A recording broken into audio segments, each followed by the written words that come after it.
First of all, let me welcome everyone. I'm Carla Rowe. I'm actually the co-chair for Take Part, who are hosting this evening. And we are really excited to have Marcus Mundy with us tonight. And it'll be just really a lot of fun to kind of get to hear what he's up to and kind of the work that his coalition is doing. And there's so many things when I read about him that I was thinking, man, that is one busy guy who he doesn't have a lot of free time. So I'm really grateful he's here with us tonight. So I think, Randy, if you go ahead and give me the first slide, that would be great. Thank you.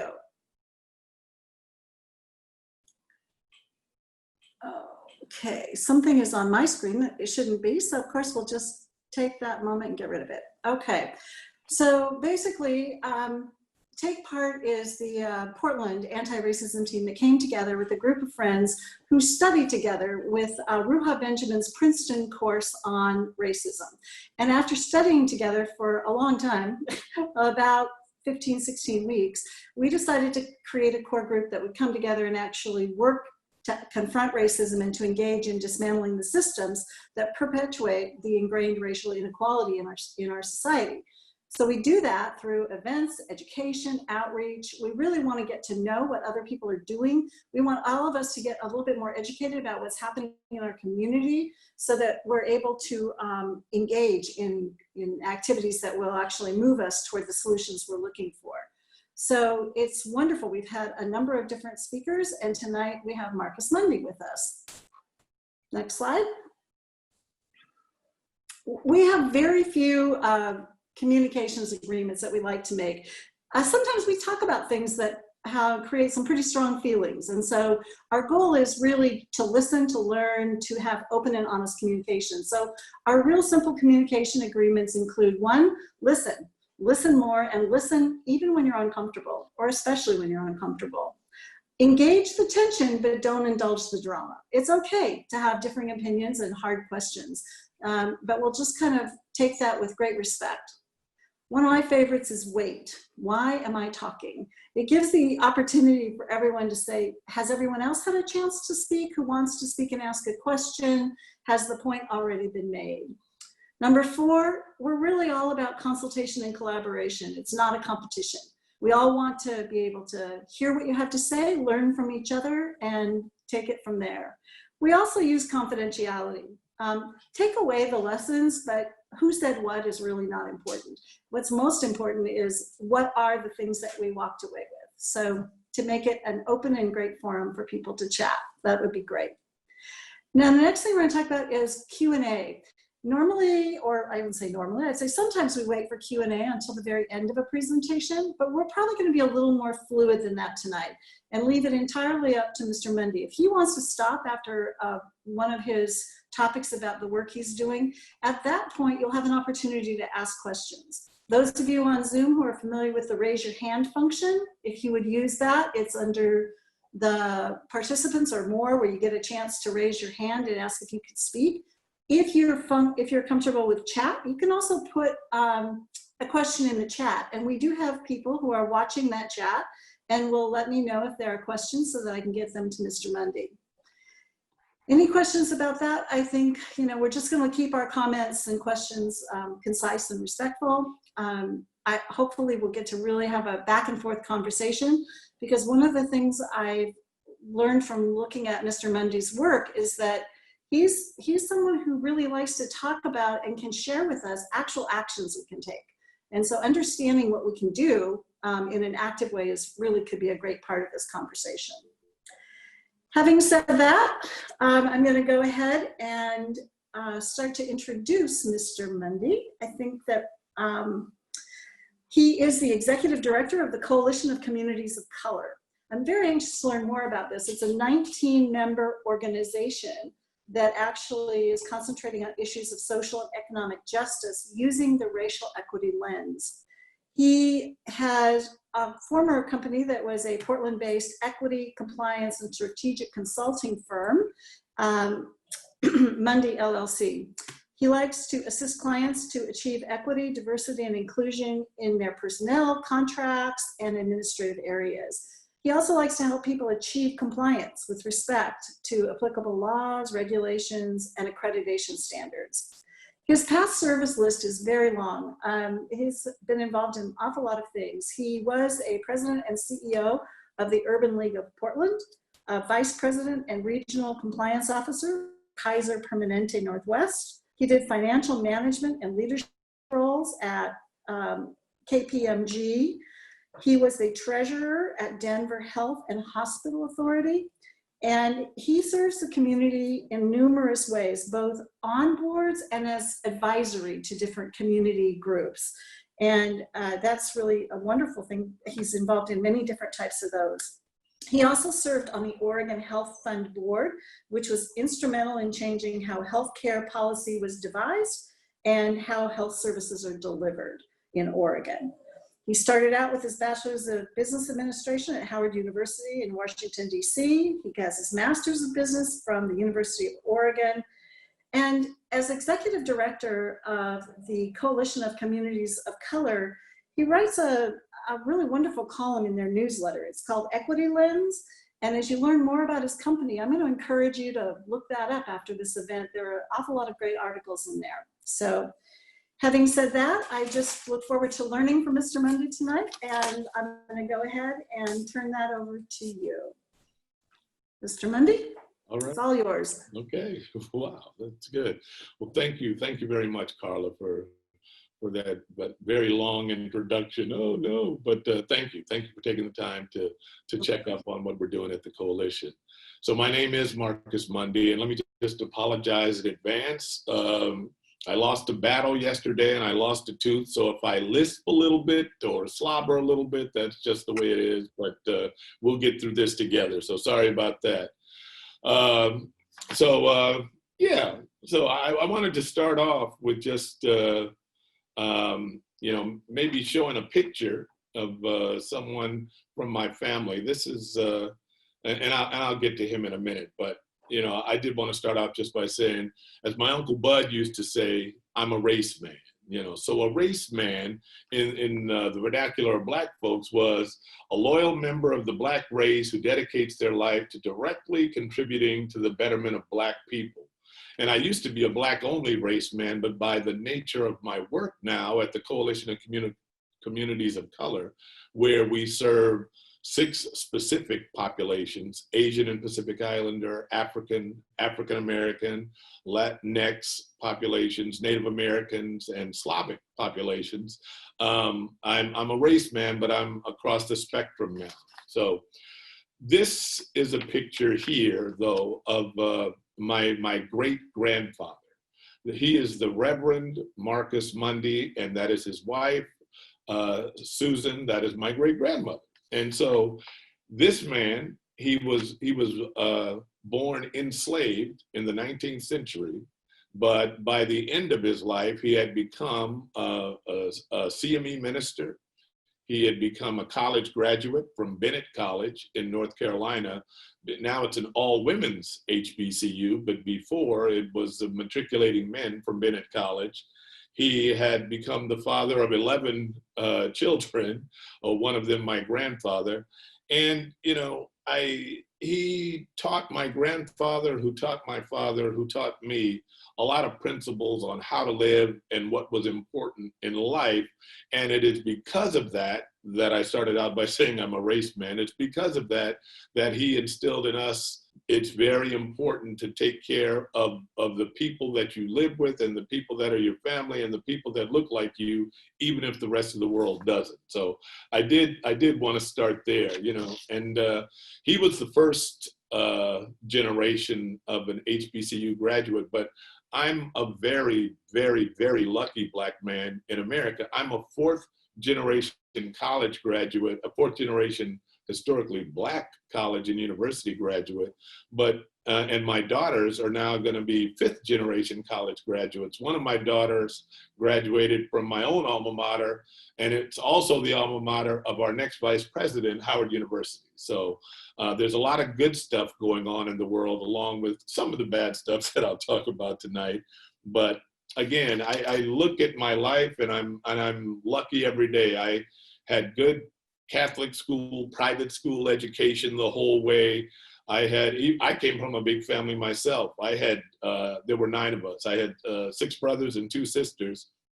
So much like my grandfather's siblings, there were a lot of us, but it instilled a lot of different values in me that I think that I carried through today. But all that's a preamble to just say, even though that, and I've been exposed to education and private schools and knowledge, I'm just a regular old black man, and I carry the values of just a regular black man living in America with all the ups and downs and a lot of the shared experiences that people without education have, people without exposure to the world like I've had. And that's the one thing that carries me through the regular work I do every day and what keeps me grounded. So either way, I hope tonight that I can share something with you that will have some value. I hope you recognize that just by you attending tonight, you've already lifted me up. So you've already given me something of value. But I hope we can really, really have a dialogue more than you just listening to me blather on. So I am looking forward to any questions you have about anything I share during this evening, whether it's personal, whether it's about the work I do. I really look forward to that. So this moment we're in. So like many of you, I checked, so it's been 80 days. So like many of you, I've been around the world in 80 days since George Floyd's life was unceremoniously extinguished on May 25th. And that has driven, in the last almost 3 months, a lot of the work we do, because it led to the protests, which led to some change, some minor change. Right now, we've seen a lot of activity since Mr. Floyd passed, but we haven't seen a lot of outcomes, and I'm waiting for the outcomes. I frequently tell people that, we've been here since we Black people, and before us, the Native Americans, but we Black people have been in America since 1619. So that's over 400 years, 401 years, which is over 20,000 weeks. So over and over and over again in the last 80 days, I've been asked if I sense is it different now? Do I see a change? Is it gonna be different this time? And is it really gonna stick this time? And I've told people over and over, it took 20,000 weeks for us to get here. So they were asking me this after 2 weeks, after 7 weeks, after 10 weeks. And I'm not quite there yet. I don't think we've gotten enough change yet in this short time frame. I have lots of conversations. A friend of mine who's a CEO at a white environmental nonprofit, which is redundant. This is Portland, so we have lots of white environmental nonprofits here. But he was asking me in earnest. He's a good friend of mine about what could he do. And in fact, I and most of my Black friends have become everybody's best friend, asking in the last 80 days, what can we do? What can we change? And so he wanted to do something for Juneteenth. And for Juneteenth, there was that big ruckus, and many companies in the U.S. got a day off, and they were talking about, well, should I give my staff a day off? And what he had offered, which I thought was brilliant, was, look, you can take the day off, which we're committed to, and you can do something to reflect on Juneteenth, or watch the movie 13th, or read The Souls of Black Folks, or just do something to give yourself some awareness. Or we can come in and work that day, and he has about 100 staff. We can come in and work, and you can donate your 1 day of PTO to a Black organization. Well, his staff opted just for the long 3-day weekend, and they promised they would reflect on it. But I thought that was brilliant of him to offer that. And I think that would be a tangible way of giving something back. I don't know what giving half of white America a 3-day weekend did for Black people in America. And that's the kind of thing I think about frequently. It's like, well, they want to help. I want them to help. How can we come to something useful for both sides of the equation? And so the dialogue continues. And I say that, to underscore a little bit of my cynicism about everything going on now and why I have a wait and see attitude. It took us so long to get here. that it's going to take long, systemic, sustained, relentless change for us to even begin progress. So I've started telling people, check with me after about 5,000 or 10,000 weeks, and then we can have a real full body discussion. So I don't want to get off on too many tangents, because my kids tell me I talk too much and I have too many opinions about too many things, but hopefully you came to hear some of that, and hopefully I can hear some of your opinions as we go along. So Randy, maybe the next slide here. So this is the Coalition of Communities of Color. If this is a Portland-based crowd, you'll know most of these organizations. IRCO, which works with immigrant and refugees, and Unite Oregon, which also works with immigrant and refugees, but they work across the state. Our Native American friends from NAIA, PCRI. We have 3 housing entities here: PCRI, Hacienda, and NAIA. They all do housing and work on getting people of color housed when that's not always so easy to do. Africa House works on immigrant issues specific to the African population, which Africa is a continent, not a country. There's lots of countries they deal with. I think we have a total of 6 African or African American led organizations. We have a total of 5 Latinx organizations. Latino Network, who does great work. Hacienda, they do the housing.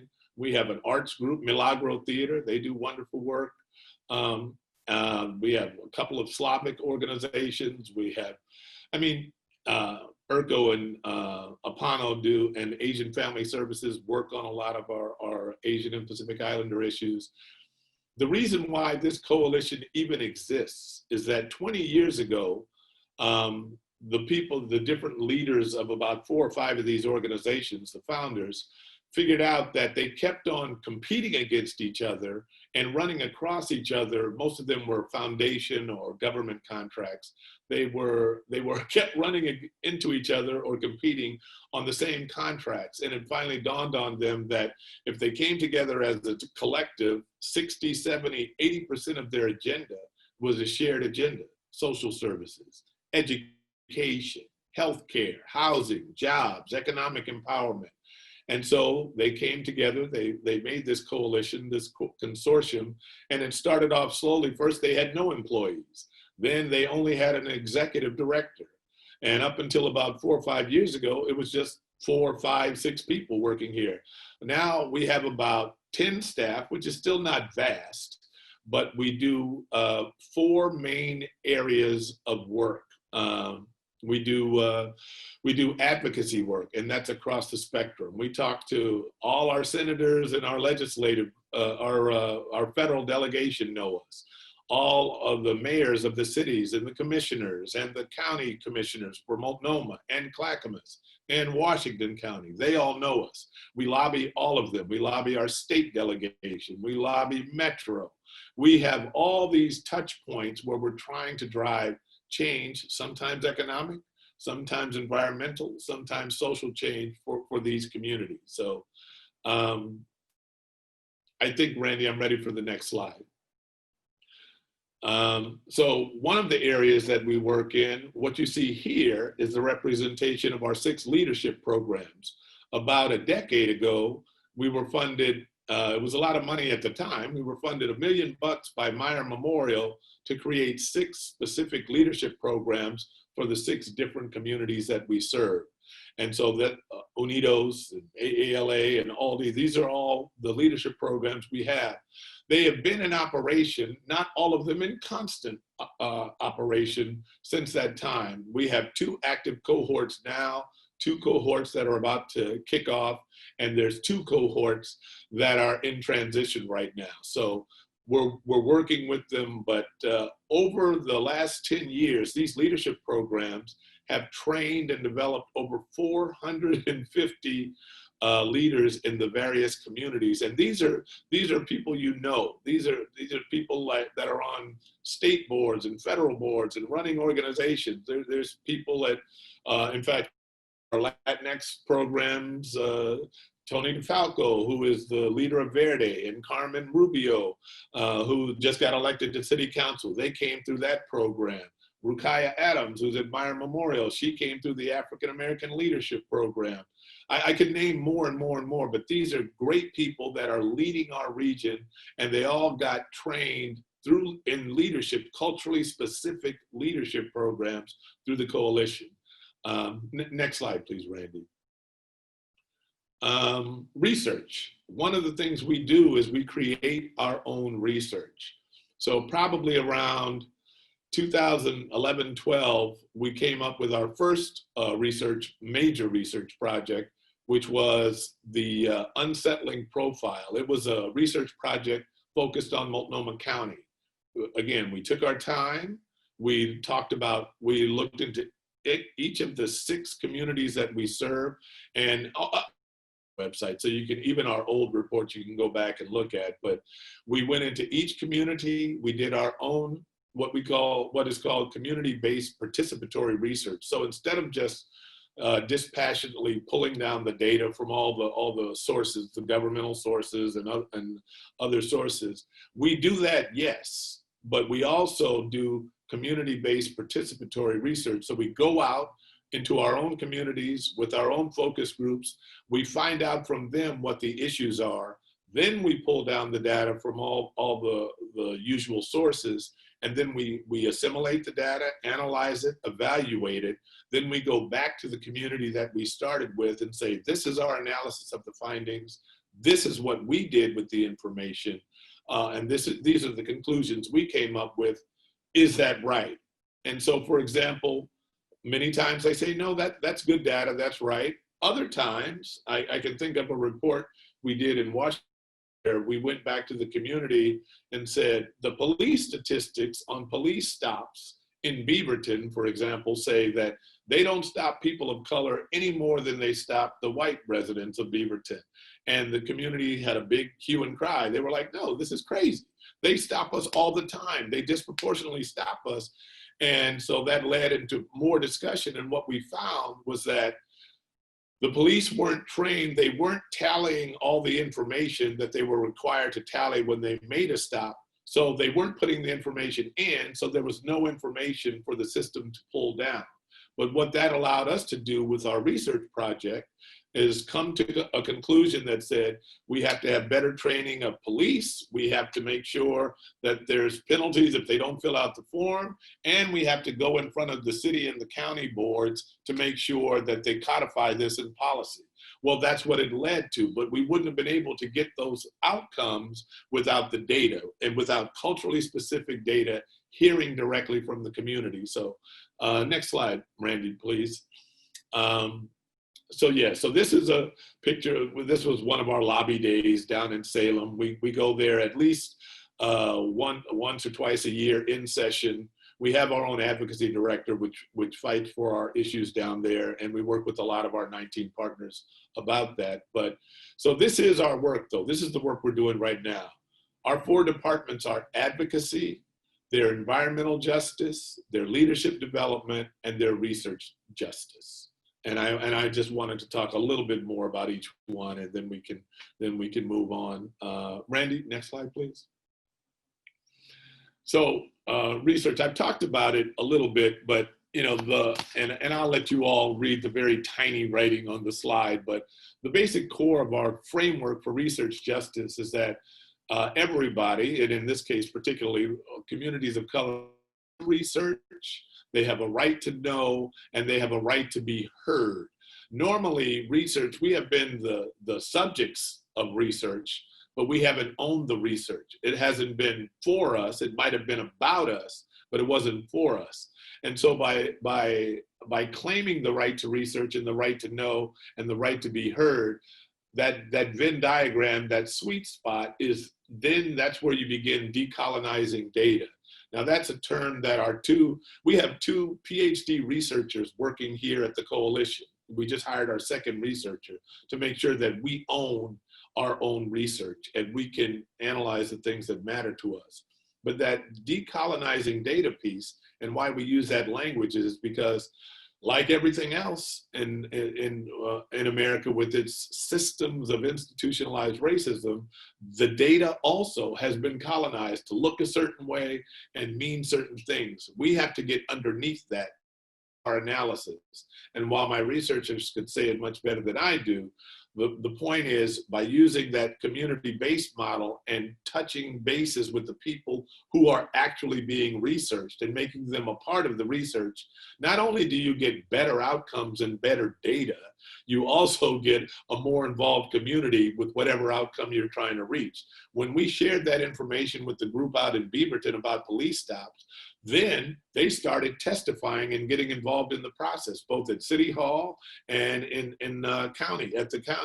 They started meeting their legislators. They started getting community groups together and pushing back on the things that were wrong. So by informing people, you're not creating dangers, you're creating more involved residents, more involved people in the process. And just like we've seen in the business sector, where you have more diverse workforces, those tend to be higher up in the Fortune 500 most productive and successful businesses that in the communities where we live. So that's our research justice vision. It's to make the research we do live, make the outcomes better, and get more people involved. Randy, next slide. And by the way, I'm talking an awful lot. So if anybody has questions along the way, Carla, please feel free to stop me. I'm just going to go from one area to the next area to the next area, but please feel free to interrupt and we can take a question or two.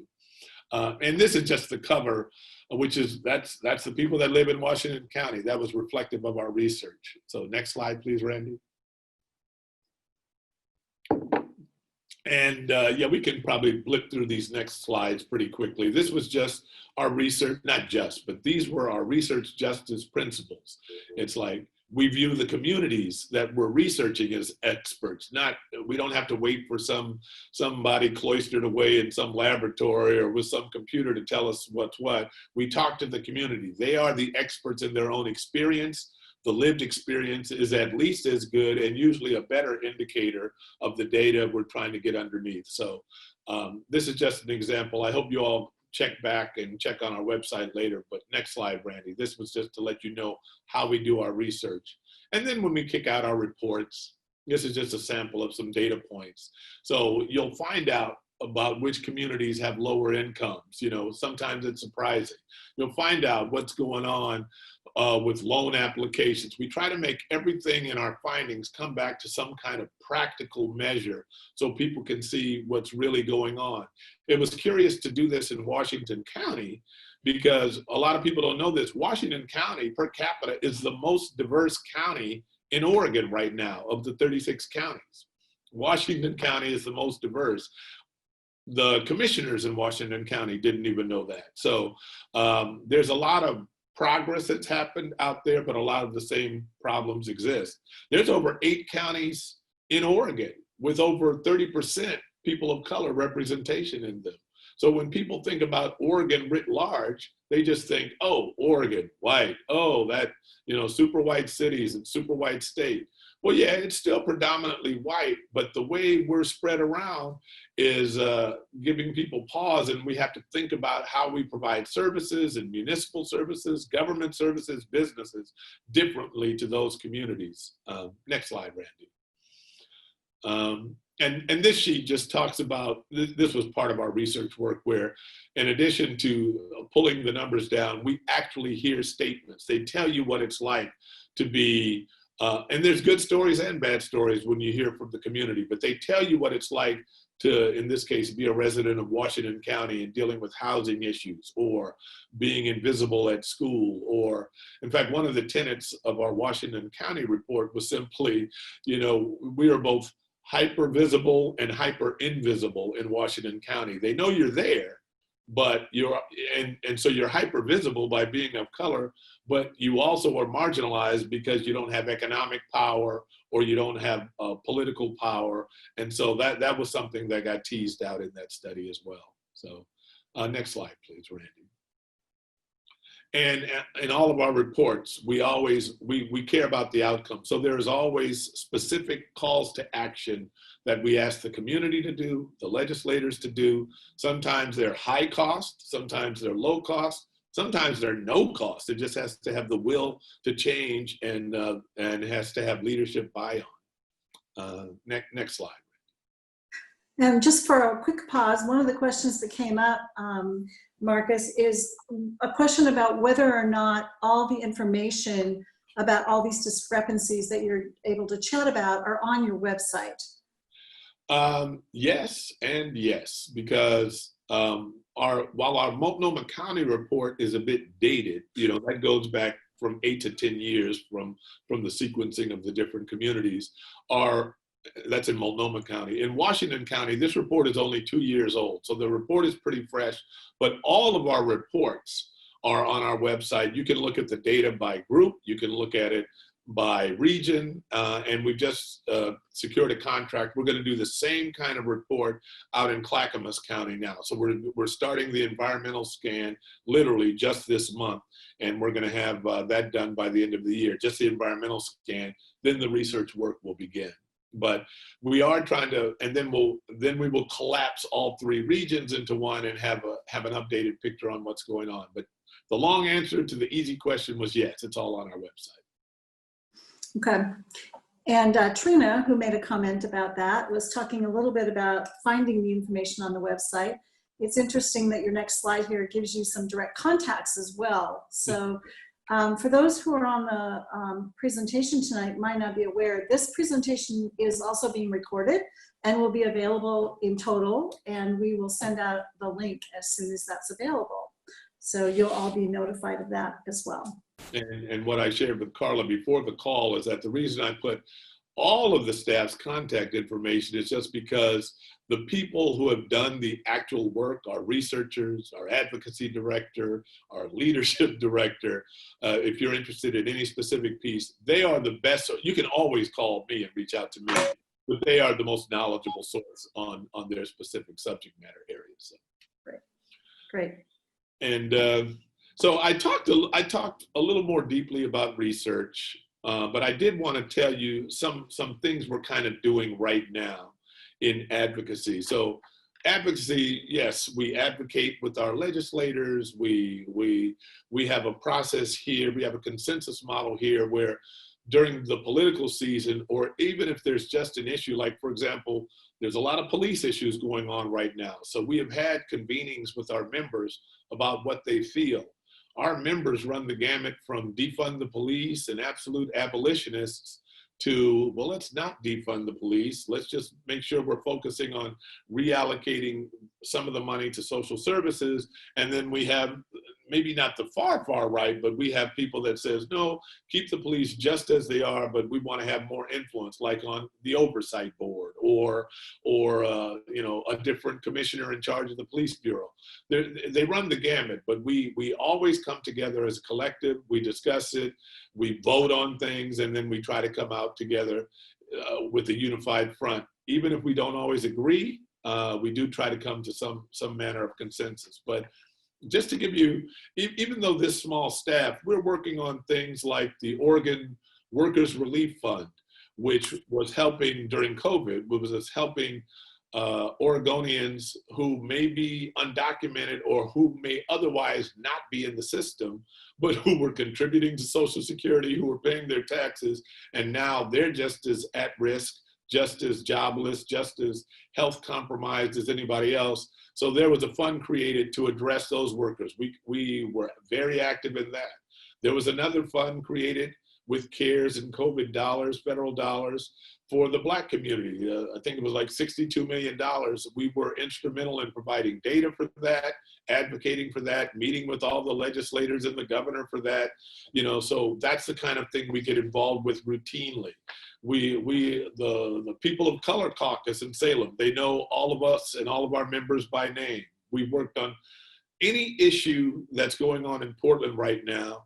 The Coalition of Communities of Color or our coalition members are working on police reform, housing. We were very instrumental in working with Metro, whether you love it or hate it, on the permanent supportive housing and homelessness measure that just passed through Metro.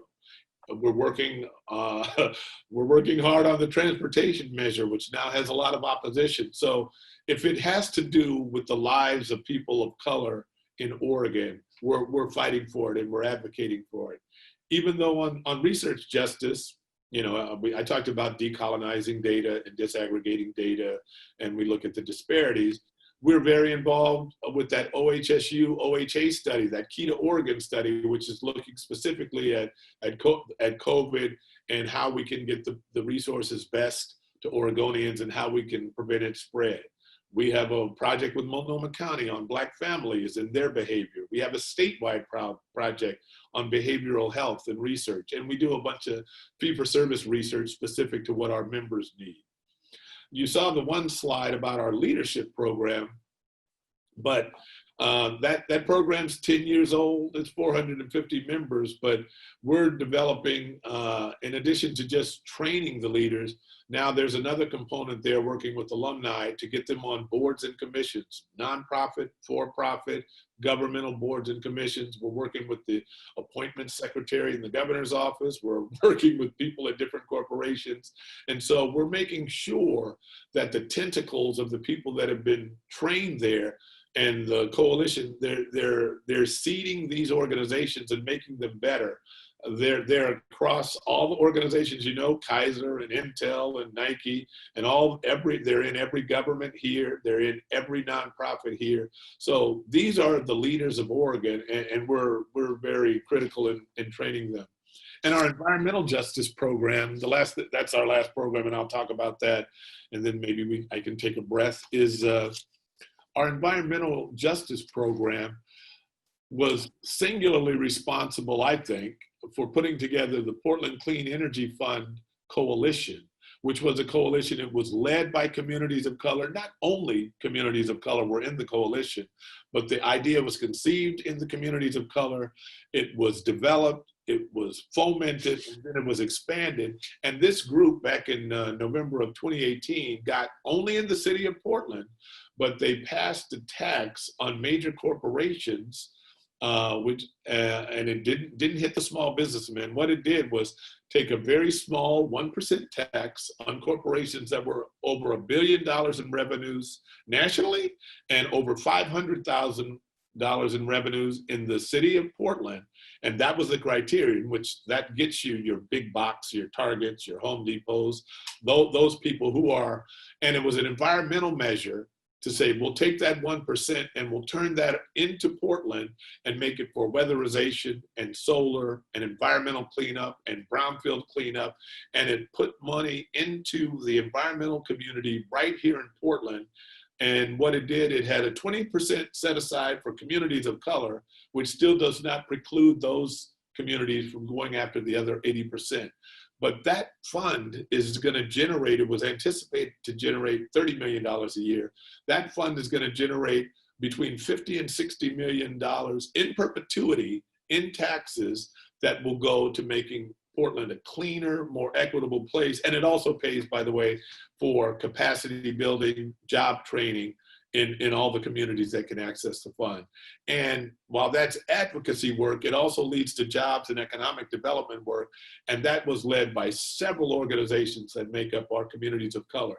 So even though, you know, up until 3 years ago, we only had 5 or 6 employees, the coalition, the power of the coalition and using our members and coalescing what we do as the hub of the wheel for these 19 members, it's very powerful. It's made a difference for communities of color here in Oregon. And that's why, even though I'm a race man for all of our communities. And that's why the work continues today. So I'll stop there, I'll take a breath, but that's the work I'm doing now. That's the work I'm proudest of now. And that was just to give you a little flavor about some of our programs going on right now. So. Okay, great. Well, I've got a few questions kind of lined up here from things that have come across. One of the questions that seems to kind of fit right this minute is said, what are some of the needs you're seeing in communities of color during the COVID-19 pandemic? Okay, yeah. Well, that list is long. Long. Like you probably suspect, from the very inception, and even to this day, I mean, just the basics, food. You know, when the kids got pulled out of school, we have at least 6 of our members do very specific educational work, support in Multnomah County schools. 1 and 2 of them have their own schools, Muslim Educational Trust and Kairos. They needed Chromebooks. They needed digital support. They needed hotspots. The kids were losing the lunches that they got at school, so a lot of our members needed food. A lot of our members had transportation issues. They couldn't see their doctors. They needed, you know, some of the mobile trucks going around. So while those still exist, we help them mobilize. We help, number one, find over $1 million in funding, not for the coalition, but for our members, because they're the direct service providers. And that perhaps is a distinction I didn't make clear. At the coalition, we're not direct service providers except in very exceptional situations. Those 4 that we created were by design to support the membership. So the biggest thing we do is support the members and their work, and we can support them by having research and advocacy and environmental supports and leadership development. So what we did, we helped find the money to hit those needs that I just shared with you. But the needs just keep coming. They just keep coming. It's true. There's a follow-up question that someone had about how can institutions like the environmental not-for-profit that you mentioned lead with race? Because talking about leading with race is a comment that's been come out a couple different times. How can they do that? What I tell people is that you can always lead with race, because any project you're doing, you know, you always look at it, well, what's my budget? You always look at the financial impact. Any project you're doing, well, frequently in the last decade or so, oh, am I going to electrify the water? Is it going to have an environmental impact? You know, so you look at those impacts. So any project you're doing, no matter who your company is or who works there. By the way, you know, my friend at the 100-member company, I said, hey, how many Black people do you have working there? He said, I know, we have a problem. I said, how many? He's like, none. So, you know, I said, start there. You know, so, but where I was going with the financial impact and the environmental impact, make sure that when you're looking at a project, does it have a racial equity impact? And that means, who are your vendors? Because, you know, governments, businesses, they spend billions of dollars a year. Are you using contractors of color, small business people generally? When you're looking at who you're hiring in your own organization or on a project, how can you make that equitable?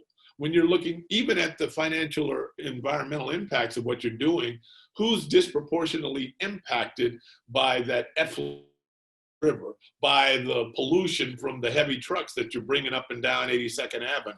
You know, 82nd Avenue, for example, is a high density, high traffic corridor in the state system. Mostly the trucks and exhaust come there, but who lives there?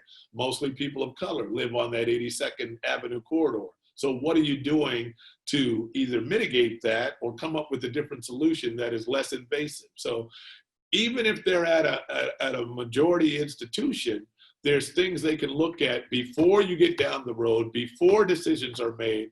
And sometimes the answer is no, it doesn't have a horrible or disproportionate impact on communities of color. Check.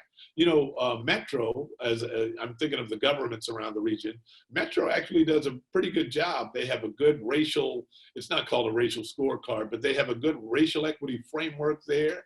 They ask these questions. In fact, they're a good example. One of the recent bonds they did, the November 19, that was the first bond nationwide who built in addition to environmental equity requirements, they built in racial equity requirements. So in that bond, every project, sub-project, program, facet, when money gets distributed through that bond, must first ask the question, what is the racial equity impact? How are we addressing it? And again, sometimes it's like, nope, it's not an issue, but they ask themselves the question. So, you know, people think it's always a setup. Oh, if we have this, we're going to be dinged for this and that. Sometimes it's just being mindful to ask yourself the question. One thing I learned at Kaiser with Ray and others there was that you know, they have checklists, just like an airline pilot, just like a Kaiser. So there's someone in surgery counting the number of sponges going into the body when they're doing surgery, so that they make sure they have 7 sponges come back out. It seems like a simple thing. Lost their lives or got infections because no one counted. So just build it into your routine and you will be better. It's not off-putting, it's not onerous, it just will make you better. Okay. Great. Well, we have a couple questions that are in our chat format, so I'm going to pause here and actually read one of them to you directly. It says, do you have a mechanism for anonymous reporting on coalition members or community members that doesn't have to go through the police? Because being brown and interacting with PDX police is scary for both the reporter and the reportee. So I think this is talking about your data collection and the underreporting of the Funny you should ask. We just put out, probably last week, a report called, with a partner of ours. The last 2 years we've been working on a report, Portland United Against Hate. That's a group that was initially funded by the city, and I still think they'll be funded. But we did the data and the background and set up some of the research questions. But yes, I think it's Report Hate PDX. I don't know if that's a hashtag or whatever, but I can get you that information. But it's called Portland United Against Hate. And it is, in fact, a place where you can report hate crimes or other crimes. It is held separately from the city. It is not reported to the police. Now, it gives you the option in this particular program, if you want it elevated to go to the police, you can do that. But it is always anonymous, and we don't share specific data. We don't share specific personal information. In fact, you don't even have to put your personal information on there. You can just report it, what part of the city, what was the incident, what was the crime, what was going on. But we do use that. We report that to the city council. We report that to the police chief. We let them know what's going on, what incidents happen in which sectors, and what community, usually what community redress we want to see. So yes, there is that vehicle. Okay, that's really helpful. Thank you for answering that. Let's see, there's another question here from Trina, and it said, please discuss the reporting. I see a report from a group that compiled hate incident statistics. How do we provide info? How do we report these incidences? Most of the incidents seem to have been reported by youth under the age of 18. So I think it's a follow-up question. I think you gave us the answer for Portland United Against Hate, but is there anything else that we can answer for Trina? No, but if you contact me later, I'll find out. But I think, you know, the one report that I referred to that we just put out was a Portland United Against Hate report, but it was a microcosm of their normal work. And it was focused from May to July 30th on what was happening downtown. So if it's the same time frame, most of those reports might be the younger people, but I haven't seen something where most of the reportees were under 18. So I'd have to get a little bit more information on that. But I did want to share that report was focused on what the unrest downtown post George Floyd. So. Okay, thank you. We do have another question here, which is, I've got to find it here again. It took off on me. Well, let's use this one. It said, other than making financial contributions, what are some things that well-meaning white folks can do to make our society anti-racist? Well, I always tell people, you know, yes, you can give money, but I always tell them, start where you are. Just start where you are. So if you work in an all-white institution and you say, I'm not even exposed to people of color, well, that's okay. Things will come up there where you can lift up issues. Things will come up there in the if we ever go back to having a coffee room, but things will come up during the coffee room where someone will say something. You can stop it there. You can say that's unacceptable. That is not fair. That is not just. There's things you can do right where you are. If you're Karen adjacent, which is what some of my friends say, you can say, no, that's unacceptable. You know, that's not the right behavior. Why would you call the police because they were walking around barefoot? You know, whatever the next incident will be. So just start where you are. Start with the people you know. You're not gonna win friends that way necessarily, and you're not gonna win the day every time. But you will establish that this is what I believe. This is acceptable. This is not. Just start where you are. That's the most anybody can be asked.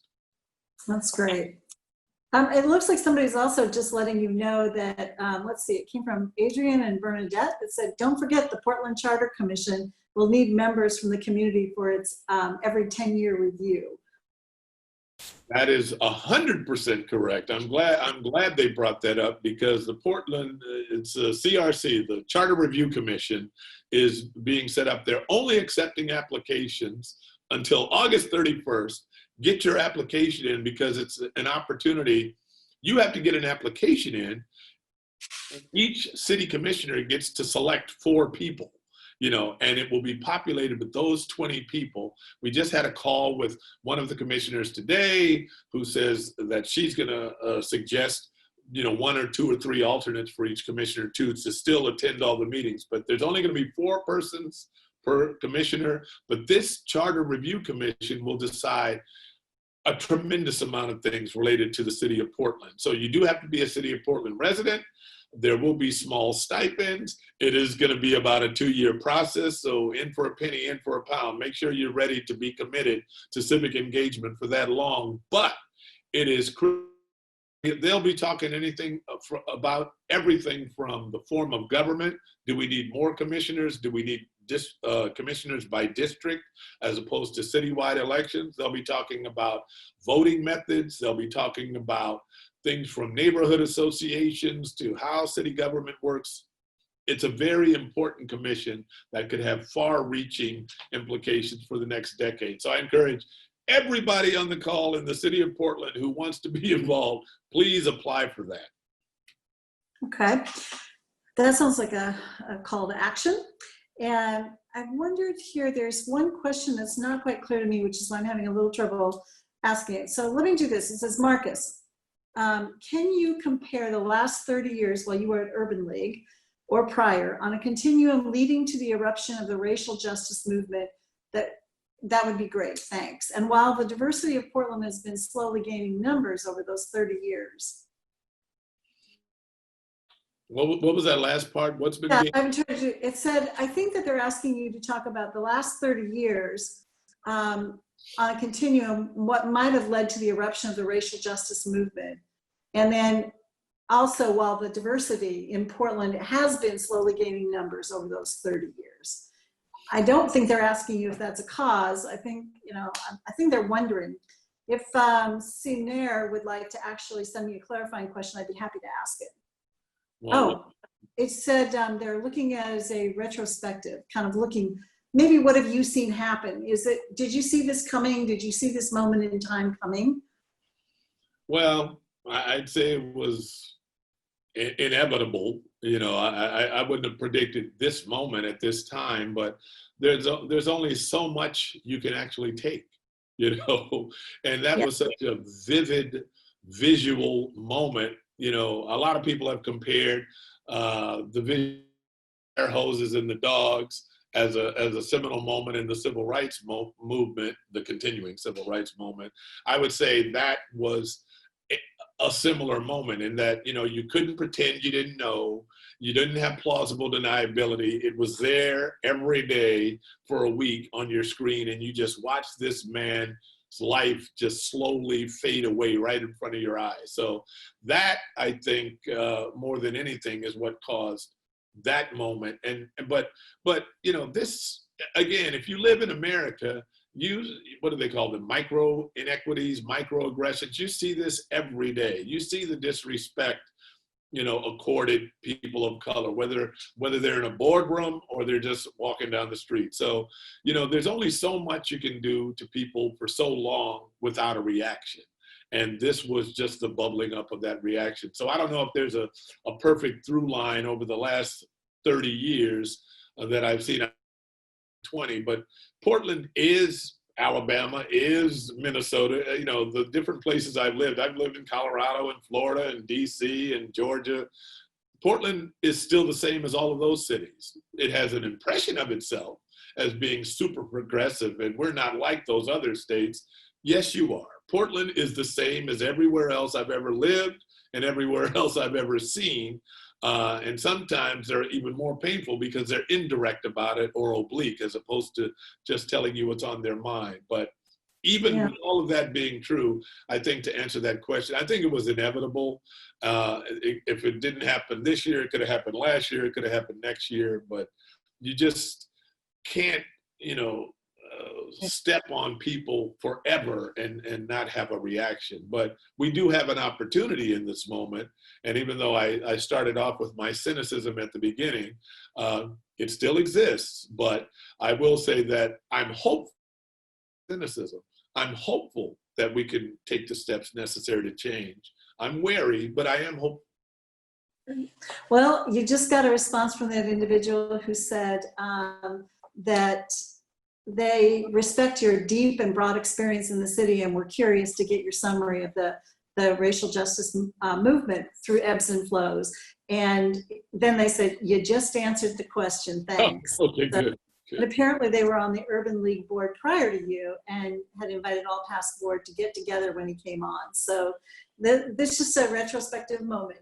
So it sounds like you answered the question, great. The other question that I have here is a little bit of a shift in topic. And they said that it's from Jane, who says, I'm interested in the community-based participatory research. Was this used early on in the free transportation measure, or can you speak to this? In the free transportation measure? Can you? Yeah, and I think because we worked with several of our partners on, I guess you're talking about not just the free zone downtown, which has gone away, but free transportation passes for everybody in the region.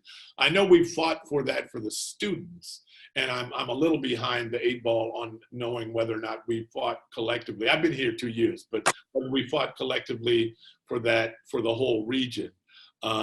But I do know we have embraced and supported frequently, working with our partners, people who aren't members like Opal, but also people who are members, like all our school-based programs, in making sure that the free bus passes for students stay on. But I have heard some of the theories about if you have free transportation for a region, what that would mean, and there's a lot of benefits to that, but I'm not as informed enough on that to speak. Great, okay. Another question here, just your leadership institutions and how you're growing leadership within the community-based, whether it's businesses or community government positions or whatever. Do you have any track planned or envisioned for growing leadership in the youth?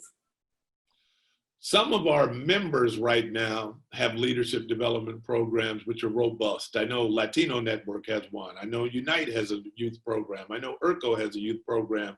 So we support our members in that. Our focus over the last decade has been on professionals, and I say professionals, not college educated professionals, just 18 and above professionals in whatever field that they have, and developing their skills. We have dabbled with a link between us and college programs so we can get people coming out of college.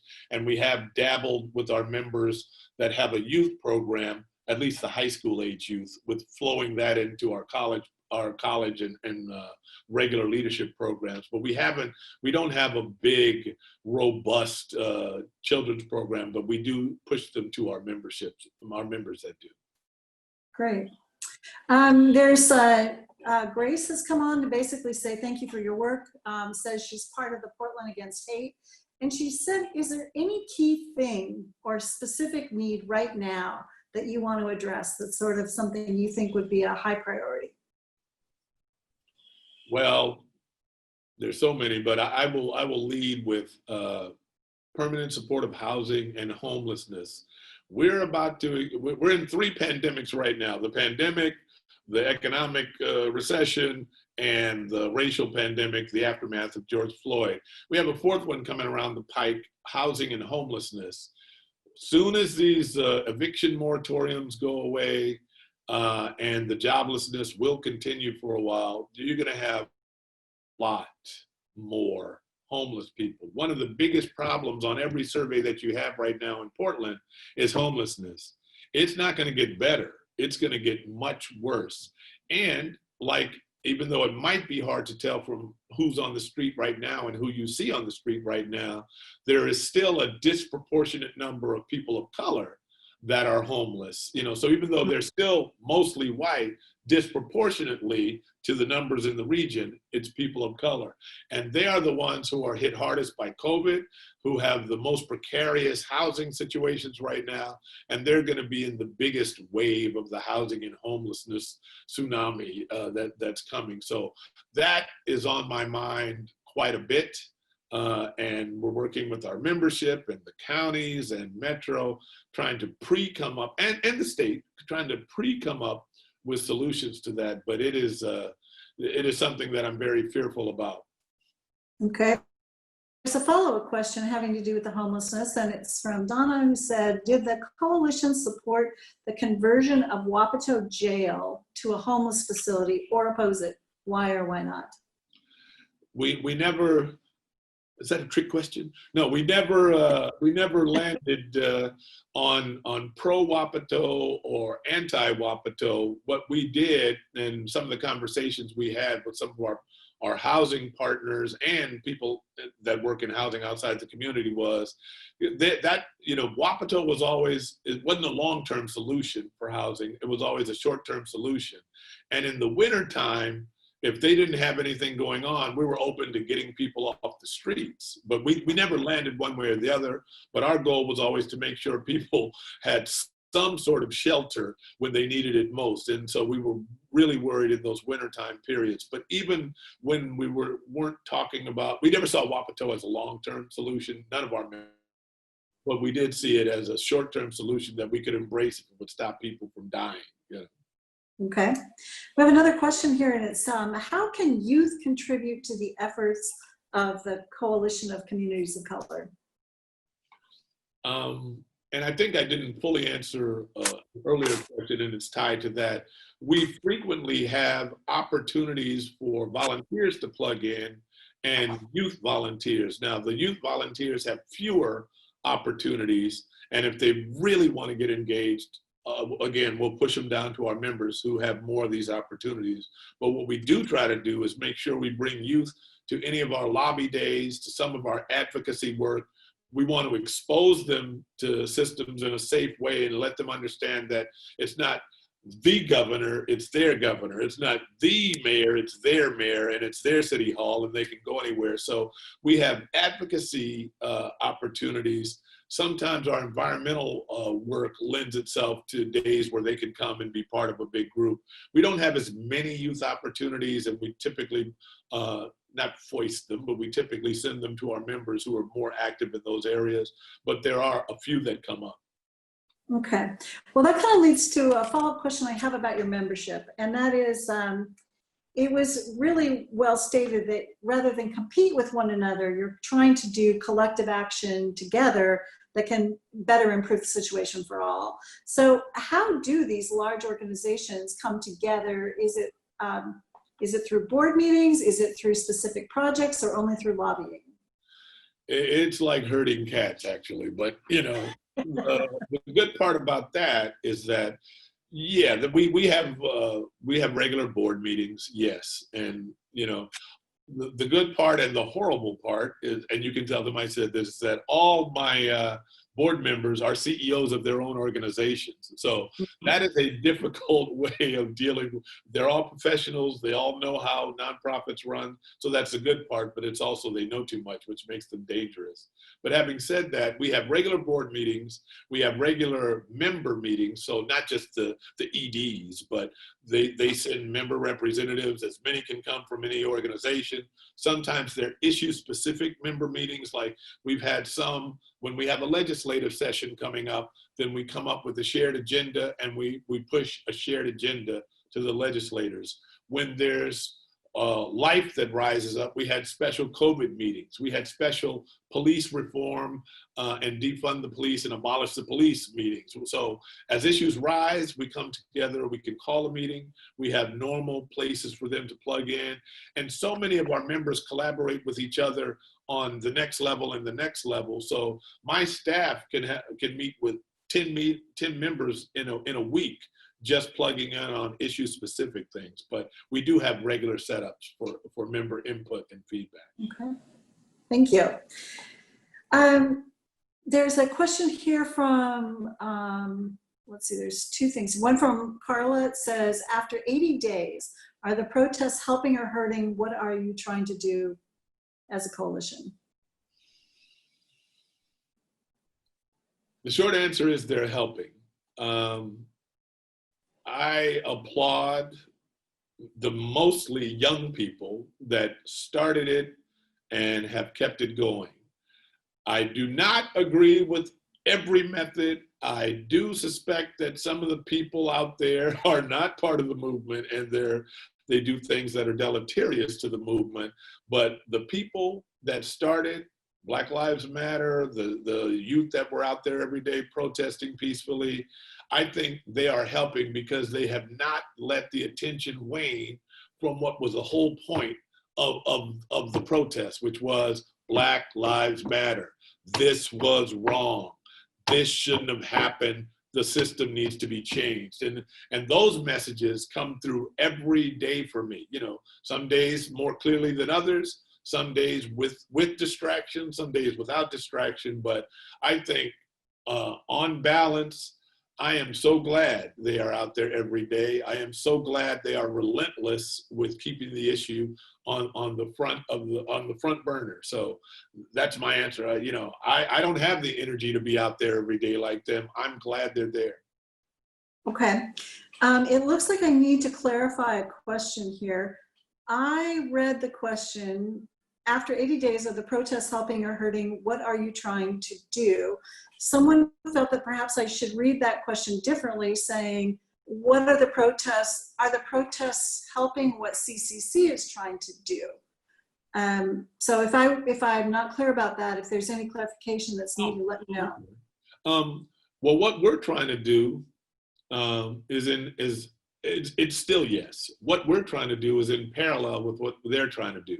They're trying to bring to the fore issues that matter, in this case, to a specific community of color. And even though I'm talking about multiple communities of color, it translates, the pain translates. So yes, they're keeping issues that matter about life and safety and institutionalized racism, and in this case, police issues, but there are also some of the police issues are driven by economic issues, are driven by housing issues. So all the issues we work on are in fact uplifted and highlighted by the attention being on this, and the tie that binds is the fact that in every system we look at, and it's what my researchers pull out every day, there is disparity, and you pull away all the other reasons, and the only reason for it is racial inequity, racial disparities at the bottom of it. So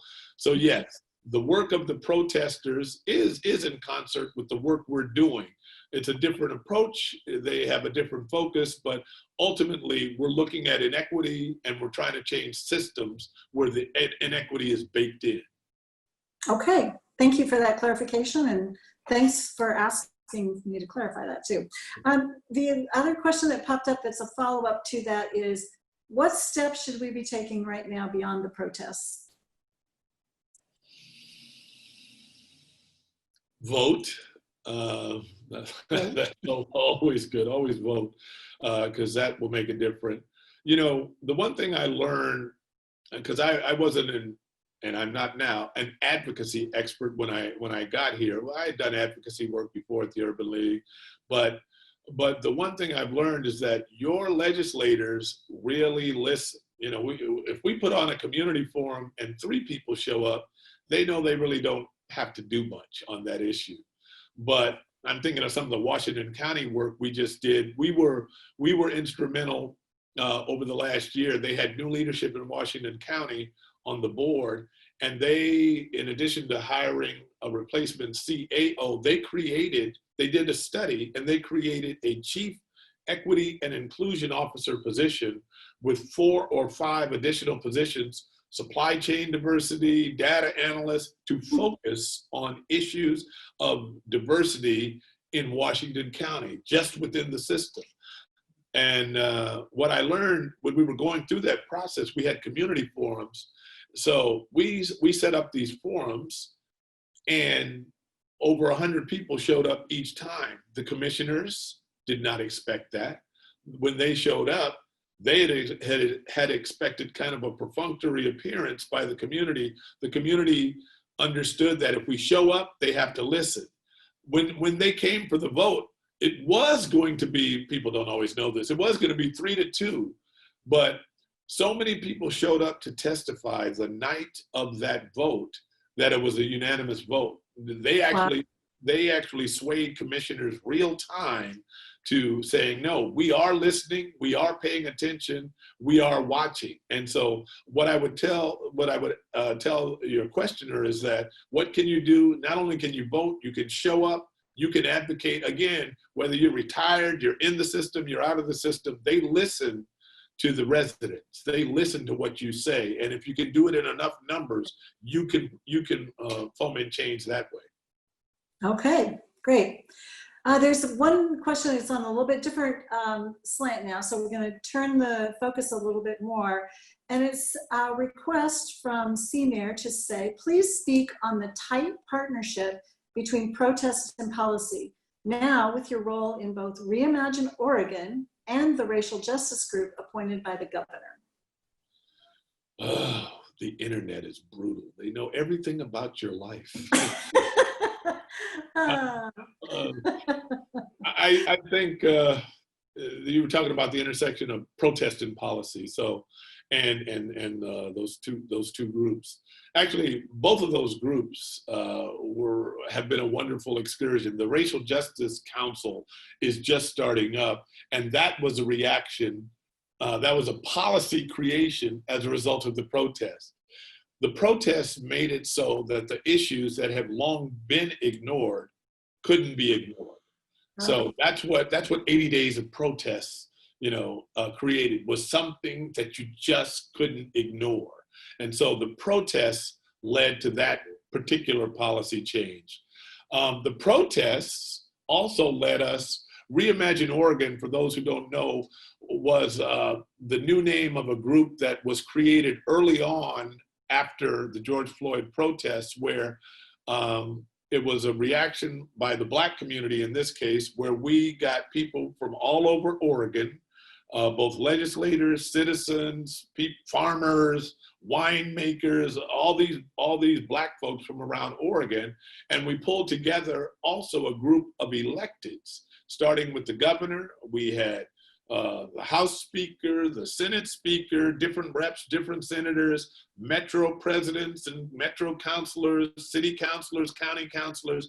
So we pulled all these levels of government together, forced them, begged them to join a call for like 3 or 4 or 5 iterations once a week, where we had all the policy things they were doing, all the economic things they were doing, and said, what are you prepared to do? What are you prepared to commit to create change? And so each one of those levels were forced to think about stuff they were doing presently. Some of them were doing pretty great stuff already, and so we got that shared. Some of them weren't and were doing less than. Some of them had a lot of busy work, but whatever it was, we had spreadsheets and policy pieces and all this. But what we did was made them think about what they were doing. And on those calls, the beauty and the value of those calls was there were so many people doing things in so many different silos, and it was all revealed where they learned real time. One county could learn from another something they were doing. One sheriff could learn from another. Hey, we don't do that with our inmates. You can do this. And so we were getting some best practices happening real time. And then when they went back and filled out the forms and then came back for another iteration, they could see sometimes where the state was doing something faster, better, or made what they did redundant. So we got some efficiencies out of it. We got some new ideas out of it. We put people together that they might have known each other but weren't collaborating together. And while at the end of that sausage making, it still was not a perfect process, we had real commitments, both in dollars and policy changes, you know, short, medium, and long term. And we also had created a platform with collegiality, cooperation, and the work is ongoing. So we have a website and it's real time, and there's stuff going that will continue to benefit not just the Black community. This was a Black community focused thing, but also it's a template for all the other communities and how government interacts with its communities of color. So we think, and it happened quickly because there was an urgency of time, there was deadlines, and people had the will. These were all your state and regional leaders, and they had the will to go forward and commit to even just filling this stuff out and getting it done. So, and we're trying to use that as a springboard and a reminder to people that, you know, I always tell people do what they want to do. If they're motivated to do something, they can do something. You know, 6 months ago, no one ever thought we'd have a $3 trillion bailout from the federal government for whatever's going on in the world. Hard decisions can be made if you're willing to make them, and that's where leadership comes in. And if the leaders we have won't do it, we'll get some new leaders. Well said. Well said. There's comments coming up that say, absolutely amazing to see all of this. So I think every step matters. And you said that this work is ongoing. So it wasn't a short-term, one time, we'll come together, we'll make a splash, but they're actually committed to talking to each other on an ongoing basis? Yeah. Yeah, we're still going to have periodic meetings. It won't be as frequent because we actually want them to have on the commitments they established, and we'll still be circling back. And most of the real-time updates should be posted on the Reimagine Oregon website. I know there were a couple of glitches last week, but it's going to be real-time. It's going to be tracking. And I had gone down to LA for a research project looking at some of the housing stuff. And it's funny, we haven't decided to do this, but when they were looking at housing bonds down in LA, they said they got the most cooperation from the county board of supervisors, which I think is like our county commissioners, or maybe it was the sub districts, the state rep districts, when they posted everybody's results real time and who had goals set that they didn't meet, they would compete with each other. So I don't know if that's good or bad for the region if they were only competing with each other because they were being exposed for non-compliance, but whatever it takes to get there, that's what I want us to do. So. Transparency does help, so yeah. So, well, I'm gonna just kind of speak to our guests for a minute. It looks like our questions are winding down. I just want to make sure that if there's anything else that you want brought up, let's do that. There is a comment on here and it says, lastly, just loved your 2 letters. The one saying, I too can't breathe, and the other where things are changing. Now I'm assuming those came out of your letters, your Equity Lens, the newsletter, the e-newsletter. Yeah.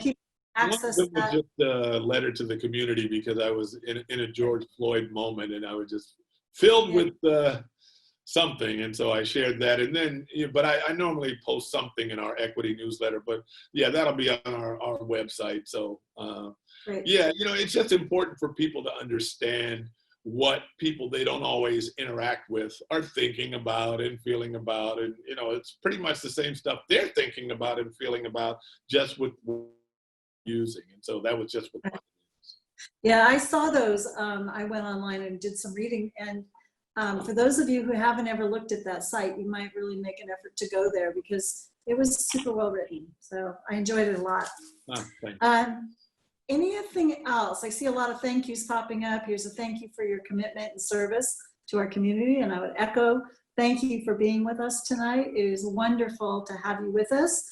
And everyone who's here will get a notification about when things are posted. And I really encourage you to share the links of the video with your friends and family. It's a way that's really easy to get this word out and expose more people to the information. It looks like there's lots of opportunity for collaboration and good work together. So thank you very, very much. Is there anything else, Mr. Mundy? I just want, as much as I love and need and want your support, make sure that you love and need and support our members. Our members are the ones that are doing the on-the-ground work every day in your community, with your neighbors, with your children, with the people. Please support all those members of the coalition, because they're the ones that are actually touching the people and the work and feeding people and teaching people every day. So please support our membership. Thank you for that. Thank you. All right, everyone. I'm going to wish you all a good evening, and thank you very much for coming. We have a monthly meeting online like this with different speakers from our community. So we'll hope to see you in about a month. Right. Take care, and we'll talk to you all soon. Thanks good again. Night. Bye-bye. Good night.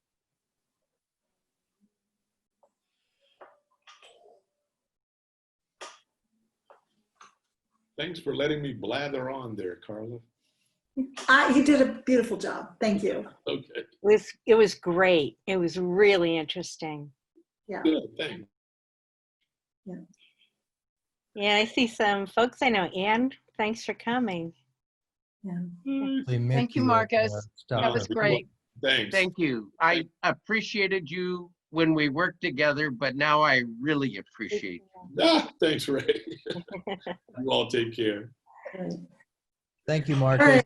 Excellent job. I hope everything went technically all right on your end. No, it was perfect. Thank you. Here. That was great. No glitches, no hitches, just a lot of pontificating and bloviating. So. You were awesome. Thank you so much. Hey, Marcus, I wanted to say hi. I don't know if you remember me from Urban League years ago. You're silhouetted, Charu. Oh, I'm what? You're silhouetted. All we see is an outline. It's Charu Nair. Oh, yes. Let me go into the light. Yeah, Marcus, you remember, I always never forgot that when you became the, ED or the chair, Urban League, invited board members, and I thought that was just so visionary, even then. And I always thought of your work. A lot of good board members came through there. A lot of good board members. Yeah, you did so many wonderful things. Yeah, I'll be back in touch with you soon. Oh, please do. Please do. Thank you. All right, I'm gonna go get a hamburger or a taco or something. So I'll see you. Bye. Bye-bye. Thanks everyone for your help. Thanks everyone. Thank you. Good night.